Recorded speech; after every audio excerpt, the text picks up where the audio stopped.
This is the Burning Man Podcast, episode 2, and I am your host, Saul Hobbs.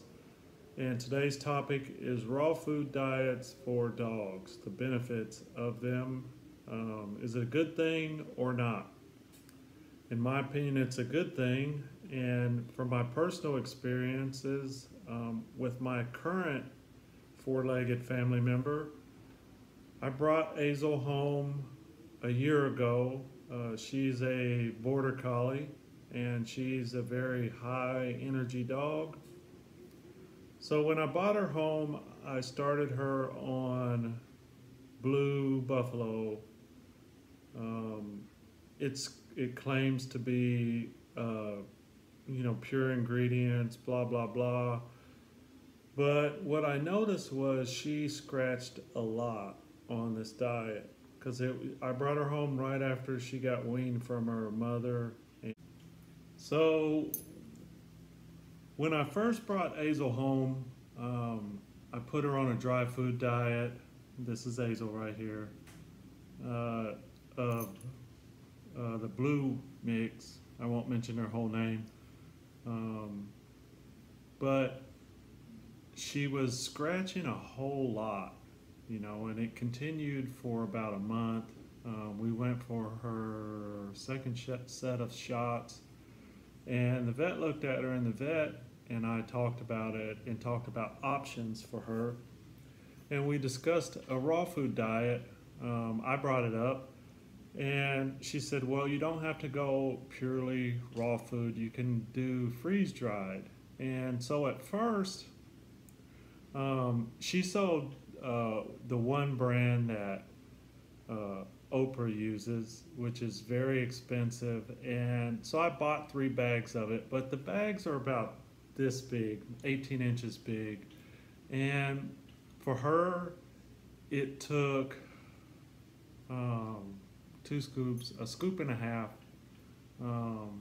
a day. And there's only about 10 scoops in there. So for the price, it was really expensive. I mean, really expensive. And so I started looking around for options. So I tried a couple of different ones, but I wanted to keep a high protein ratio because she's a border collie and she's, high strung, high energy, and she likes to move around a lot. So I wanted to make sure that she had the proper fuel for her lifestyle, plus the proper nutrition, which I think is equally as important. Not just giving her a raw diet of meat or something like that, but you want to supplement it with the right nutrients, and you preferably get those nutrients naturally. So I started educating myself about raw food diets. And what I found was the reason that I got her off of her dry food is just because, yes, it has a portion that is animal product, but that's just it. It's animal products and basically floor scraps. So that doesn't sound very good at all. It can't be very healthy. It's not the highest quality. So I wanted her to eat something high quality. And I looked around and finally settled on this food right here. And I don't really like to promote people, but anyway, so here it is. It's got 40% protein in it, and the rest of it is mostly vegetables and whatnot. And you just add water. There's 18 pounds of food in there, and that lasts her about 8 to 10 days. And I feed her twice a day, plus I supplement her diet with fruits and vegetables for snacks so that she gets enough volume and fiber, whatnot. But her skin, that cleared up within a month. There's very little scratching except for when she's outside playing around, with the bugs, because she's a bug chaser and a snake chaser. But all that cleared up, and her coat is just shiny and healthy looking, and her hair grows just great. Her nails grow fast. Her favorite thing to do, clip her nails. But overall, she is doing just fantastic on this, and I'm sold on it. Um, like I said, we go with the raw, freeze dried, and you just add water to it. Sometimes I'll add a little bit of meat to it, fresh meat, or um, even the canned food version of it with it. But the taste is good. She took to the taste right away. And this, as opposed to the more expensive brand, you have to let it sit for about 10 minutes. But this brand, you don't have to do that. Within 3 minutes, you put a little bit of warm water on it. 3 minutes, it's good to go. And it's you can see the vegetables in it. You can see the meat in it, the quality of it. Now, close to the bottom, yes, it gets powdered, but it's still the same ingredients, and she still eats them just the same. So for me, I'm sold on it. I know that she is it doesn't contain a lot of the things that a lot of vets will try to talk you out of, but it doesn't go bad. And for her, her coat's, like I say, her coat's better.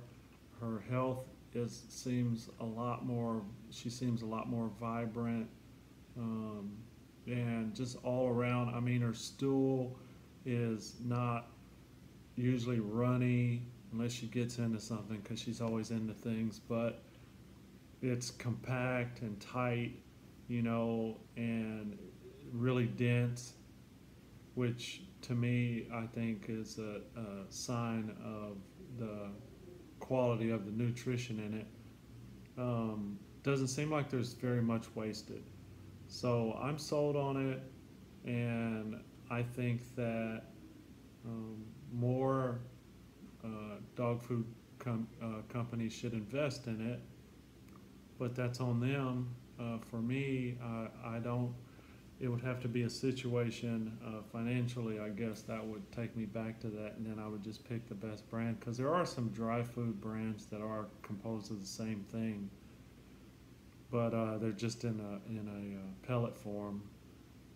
But what really got me is through educating myself was talking to the vet about what actually is contained in a lot of dog foods, and it's basically everything on the floor of the meat processing plant, or mostly everything on the floor, just ground up, bones, everything.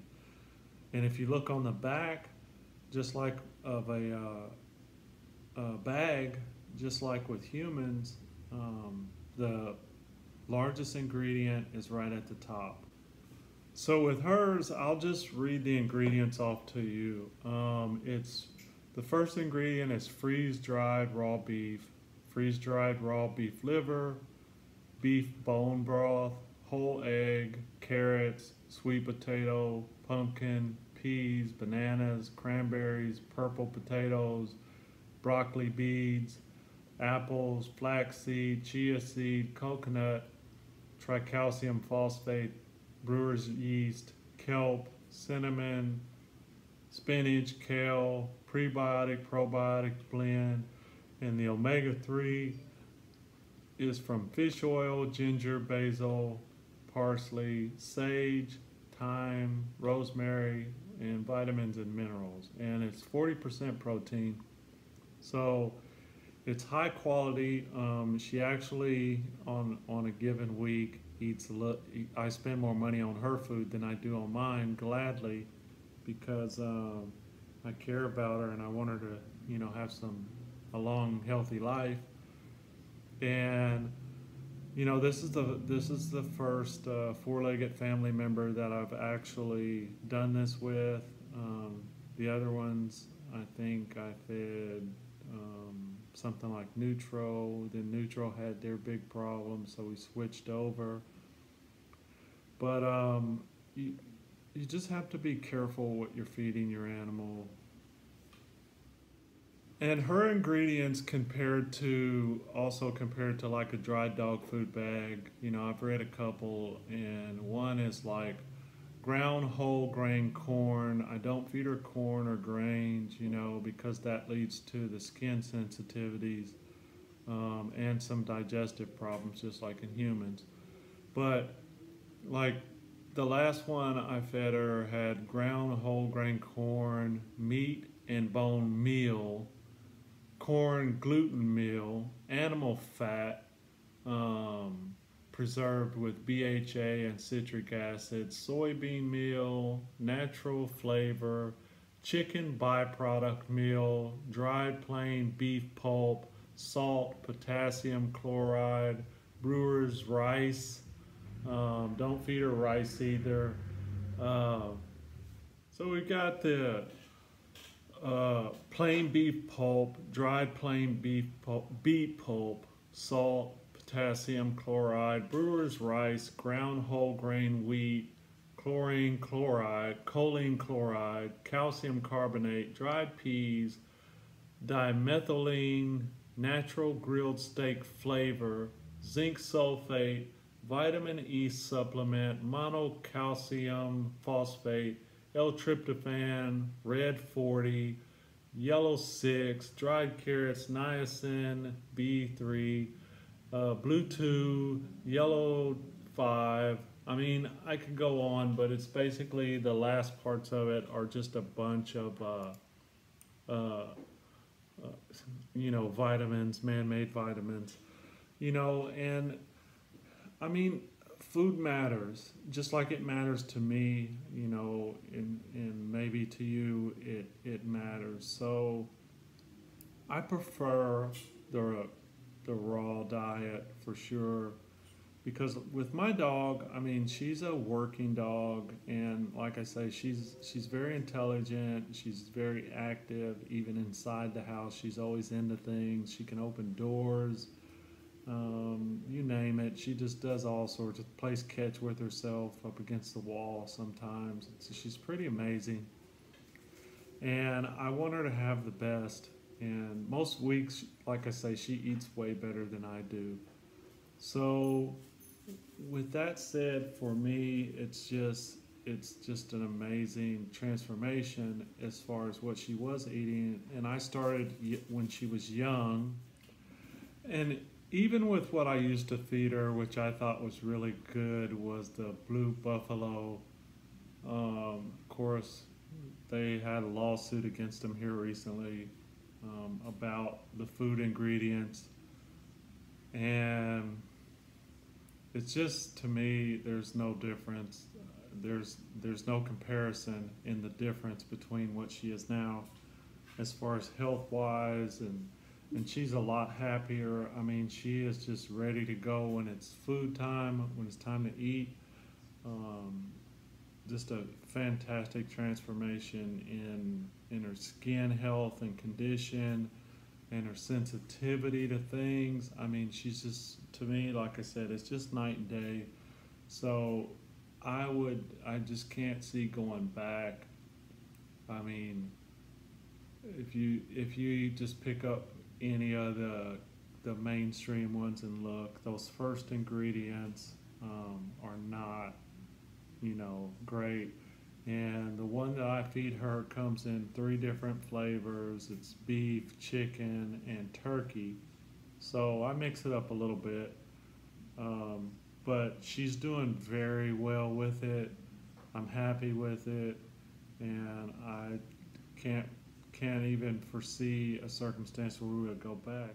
I mean, just off of the top of my head, her the health benefits for her, I think, are joint and bone health, her immune system strengthened, especially the skin and the shiny coat. I mean, her coat, she's black. Her coat just glows, and her dental health is good. Her stool, and the odor of it. That's another thing I noticed about it. the odor of her stool wasn't bad, and just overall her body odor is not bad. I'm sold on it, and I would recommend it to anybody that cares about their four-legged family member and wants to see them do well throughout their life. I would recommend a raw food diet, specifically the freeze-dried raw diet.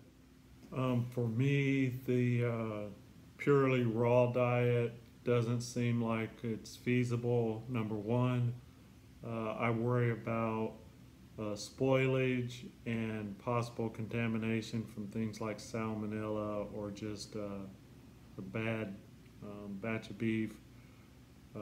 The storage requirements, like I said, would be prohibitive for me, and I think that would come out. It may. So my thing with the raw diet is I don't go with the purely raw foods because I'm not an expert in the nutrition. I want to make sure that the nutrition the content is proper for her, so that it's everything's imbalanced. And that was also one of the concerns that my vet and I talked about was the raw food in proper balance. Just giving a dog all raw meat, there's going to be an imbalance in their nutrients in the uptake. So I didn't want that to happen. So that's why we stayed away from that. And this is, prepared with everything in balance. It's heavy on protein, but it's also heavy on making sure she gets everything she needs in her diet. And to supplement her diet, I give her apples, I give her peas, I give her blueberries. I don't give her bananas because there's a lot of potassium in them, so I don't want to overdo it on that because I figure it would have the same effect that it has in a human. When you get too much potassium, it's coming out of you. So I give her carrots, and I give her treats, but I try to make them as healthy as possible and pretty much use them for training.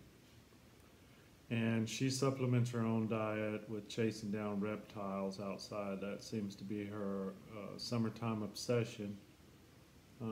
She's very active, and she's fast. It's the fastest dog I've ever had, and she's faster than me, and I don't know if that's due to the fact that I'm getting older and I've lost a step, which I probably have. I think it's just because she's faster. She's just very quick. And like I said, I'm happy with it. When Azel and I were paired together, it was my deceased wife who insisted that I get her because of our living arrangements at the time, which is a story for another time, I suppose. But we were living apart in different states, and I was in the process of moving her down here, but I think she really had a lot more wisdom about that than I did, and she knew that maybe a little bit more about her condition than I did, and wanted to make sure that I had somebody to make that transition with. And if it wasn't for this little knucklehead that I have now, I gotta tell you, man, she makes sure that I get up, that I'm on time. She knows approximately when I like to get up, when I need to get up. So, having a pet in my life has been a blessing, and it has helped me along these last few months. And with that, I think we'll wrap this episode up, and I'll see you again next time. Please be sure to like and subscribe if you find the content of this valuable. I'm trying to do more content that people would appreciate. I take suggestions. I welcome them on how to improve not only the podcast, but on subjects as well. So please do, and I appreciate you, and I'll see you next time.